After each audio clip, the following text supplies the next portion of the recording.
गोवा के एक रिजॉर्ट में बीते दिनों हुए भीषण अग्निकांड ने पूरे देश को झकझोर कर रख दिया। इस दर्दनाक हादसे में 25 लोगों की मौत हो गई थी, जिनमें उत्तराखंड के 9 निवासी शामिल थे। इन 9 में से 4 लोग उसी रिजॉर्ट में कार्यरत थे। इन्हीं में से एक सुमित भी था, जिसकी आज समय मृत्यु से उसके परिवार पर दुखों का पहाड़ टूट पड़ा। सुमित अपने परिवारों का इकलौता बेटा था और पूरे परिवार की जिम्मेदारी उसी के कंधों पर थी। अचानक हुए इस हादसे के बाद परिवार के सामने गहरा आर्थिक संकट खड़ा हो गया है। सुमित के परिजनों से मिलने कांग्रेस प्रदेश अध्यक्ष गणेश गोदियाल उनके गांव छानी पहुंचे और परिवार को सांत्वना दी। इस अवसर पर गणेश गोदियाल ने कहा कि इस समय राजनीति का नहीं बल्कि मानवीय संवेदना दिखाने का है। उन्होंने प्रदेश के मुख्यमंत्री से अपील की है कि गोवा अग्निकांड में मारे गए सुमित सहित सभी उत्तराखंड के मृतकों के परिजनों को एकमुश्त सुनिश्चित राहत राशि दी जाए। साथ ही भविष्य में परिवारों पर आर्थिक संकट न आए, इसके लिए उन्हें रोजगार से जोड़ने को भी व्यवस्था की जाए। उन्होंने उम्मीद जताई कि मुख्यमंत्री इस अपील पर गंभीरता से संज्ञान लेंगे और पीड़ित परिवारों को हर संभव सहायता प्रदान करेंगे।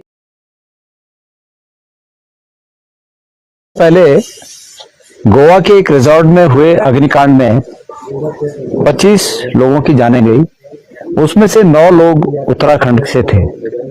उन 9 लोगों में 5 लोग कर्मचारी थे, उस रिजॉर्ट में काम करने वाले कर्मचारी थे, और 4 लोग उत्तराखंड मूल के दिल्ली में रहने वाले लोग पर्यटक के रूप में वहां गए थे। उसमें से एक बालक जिसका नाम सुमित नेगी और विकासखंड पावो के छानी गांव का रहने वाला था, वो भी शामिल था। और मैं आज उस बालक के गांव में आ रखा हूं। मेरे बगल में उसके पिताजी बैठे हुए हैं, श्री गजेंद्र सिंह जी, और एक ही बेटा था और वो बेटा दुर्भाग्य से काल कलवित हो गया। लेकिन मैं उत्तराखंड सरकार से, खास करके माननीय मुख्यमंत्री पुष्कर सिंह धामी से एक निवेदन करना चाहता हूं। कोई राजनीति की बात नहीं है। इस उम्र में, 29 साल की उम्र में जो बालक हम सबसे विदा हो गया, और अन्य भी हमारे जो उत्तराखंड के साथी हैं, बहुत कम उम्र के हैं, जो काम करने वहां गए थे, और वो हमसे सब उनका जीवन समाप्त हो चुका।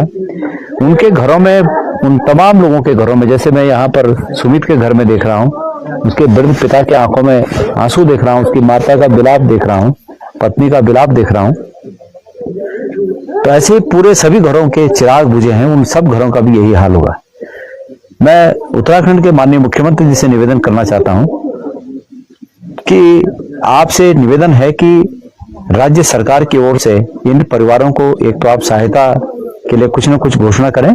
मेरा हाथ जोड़ के निवेदन है, मैं कोई इसमें राजनीति नहीं है, सबकी तरफ से हम हाथ जोड़ के आपसे निवेदन कर रहे हैं कि राज्य सरकार की ओर से इन परिवारों को कुछ राहत की राशि के लिए आप स्वीकृति दें।